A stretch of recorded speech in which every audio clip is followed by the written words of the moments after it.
राज्याप्रमाणे इचलकरंजी महापालिका निवडणुकीत महायुती म्हणूनच एकत्र लढायचे आहे। जागा वाटपा संदर्भात वरिष्ठ आणि स्थानिक पातळीवरून चर्चेतून तोडगा काढला जाईल। मित्र पक्षांनी सुद्धा ज्या ठिकाणी आपली ताकद आहे, उमेदवार निवडून येऊ शकतील अशाच ठिकाणच्या उमेदवारांची मागणी करावी। जागा वाटपाची चर्चा करताना तुटेपर्यंत ताण देऊ नये यासाठी प्रयत्न सुरू आहेत।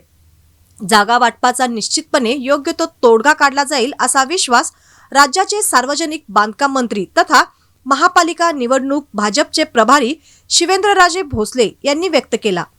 इचलकरंजी महापालिका सार्वत्रिक निवडणुकीसाठी नामदार शिवेंद्रराजे भोसले यांची प्रभारी म्हणून नियुक्ती करण्यात आली आहे। निवडणुकीच्या पार्श्वभूमीवर नामदार भोसले हे बुधवारी इचलकरंजीत आले होते। यावेळी आमदार राहुल आवाडे, माजी मंत्री प्रकाश आवाडे, भाजपा प्रदेश उपाध्यक्ष सुरेश हळवणकर, मकरंद देशपांडे, राजवर्धन नाईक निंबाळकर, शेखर शहा, श्रीरंग खवरे, शशिकांत मोहिते, सुनील पाटील, रवी राजपुते, सपना भिसे, सीमा कमते यांच्यासह भाजपचे पदाधिकारी उपस्थित होते।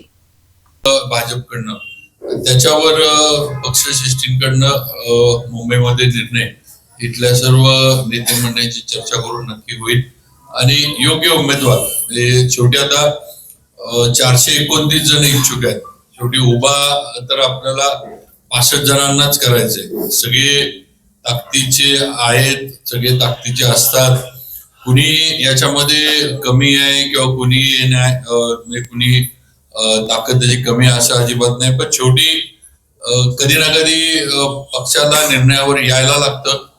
पण एक आहे की शेवटी उमेदवार सगळे तर काय आपण अधिकृत करू शकत नाही। त्यामुळं माझी सगळ्यांना म्हणजे आपल्या माध्यमातून पण सगळ्यांना विनंती आहे की ज्यांना उमेदवारी पक्षाकडनं दिली जाईल, आज आपल्या पक्षाच्या विजयासाठी सर्व बाकी इच्छुकांनी पक्ष बरोबर राहावं, भाजप बरोबर राहावं। आज जरी आपल्याला समजा आम्हाला संधी सगळ्यांना देता आली नाही तरी पुढं नक्कीच भारतीय जनता पार्टी असा पक्ष आहे की कार्यकर्त्याचं किंवा ज्यांनी काम केलंय त्यांची जाणीव ठेवणारा हा पक्ष आणि या पक्षाचं नेतृत्व आहे। तेव्हा आज जरी संधी सगळ्यांना देता येत नसली तरी पुढं नक्की योग्य वेळ येईल त्यावेळेला योग्य पदावर काम करण्याची संधी ही भाजपकडनं नक्की दिली जाईल।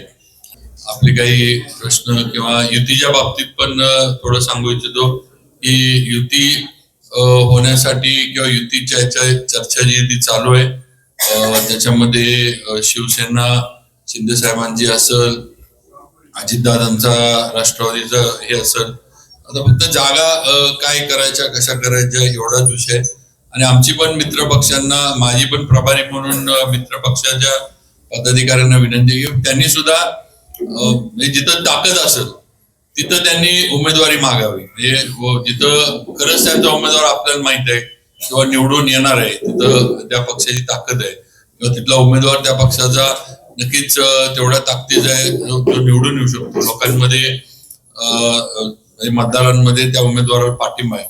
अशा ठिकाणी मित्र पक्षांनी पण उमेदवाऱ्या मागाव्यात। हे मग कुठेही ओढाताण जी होती किंवा फार काही ज्याला आपण म्हणतो ना तुटस्तोपर्यंत ताणू नये असं माझं आहे। आणि युतीमध्ये आपण सगळेजण आहे, राज्यामध्ये युतीमध्ये आपल्याला सगळ्यांना एकत्र राहून काम करायचंय पुढे सुद्धा। त्या पद्धतीनं आमची चर्चा म्हणजे सर्व नेते मंडळींची युतीचे बाकीचे जे मित्र पक्ष आहेत त्यांच्याशी सुरू आहे। योग्य तोडगा आणि योग्य निर्णय त्या बाबतीमध्ये सुद्धा होईल।